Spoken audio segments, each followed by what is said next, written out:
Well, we all remember when the pandemic hit and state unemployment systems were inundated with jobless claims. Now, a new government report finding that those programs overpaid nearly $13 billion in unemployment benefits during the first year of the pandemic. Joining me now, Fox News contributor Jason Chaffetz. Jason, $13 billion is a lot of money when you talk about mismanagement. And you think that the government, you consider the fact that the Democrats are asking for trillions more. You say you can't manage the $13 billion on this one issue alone.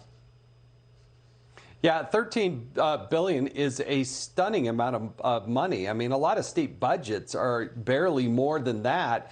And it's the waste, it's the fraud, it's the abuse. It's the thing that nobody wants to see. But you don't solve that problem by just throwing $1 trillion plus more dollars at it when you know that there's so much fraud within the system. Until those things are fixed, why should we have to pull money out of our pockets, the American people, and give it to somebody else who's ripping us off?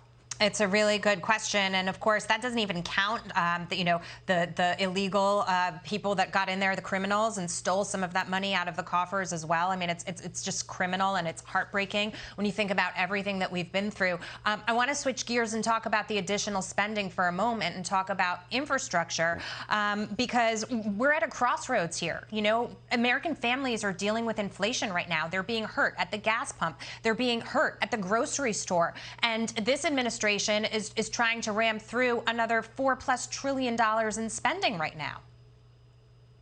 And they have an insatiable appetite to spend more. Never in Washington, D.C. do we have a discussion about what to cut.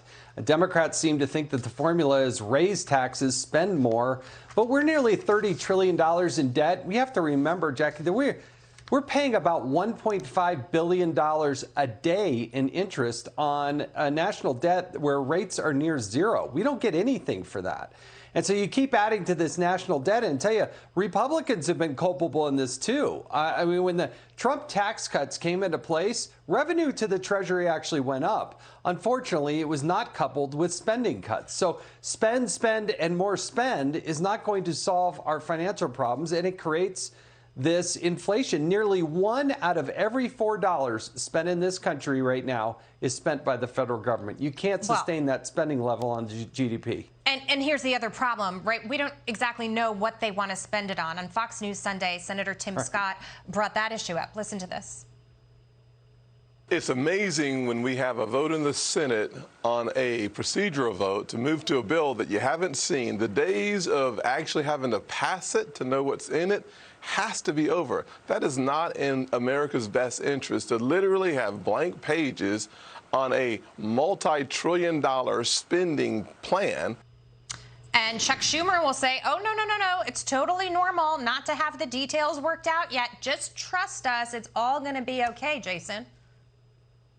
Yeah, that probably is normal. Look, when I was in the House of Representatives for a term, I was on the Budget Committee, and they don't use generally accepted accounting practices. It is absolutely stunning how they do things. For Chuck Schumer to pass a bill on a procedural vote where there literally are blank pages, I mean, Senator Tim Scott is right. He's a leader on this issue, understands the numbers. Why should anybody vote yay on a procedural motion where nobody's even seen the details of a multi-trillion-dollar bill? Jason, I don't know what it says to you, but what it says to me that they're trying so hard to ram these bills through is that they are really worried about their position going into the midterms.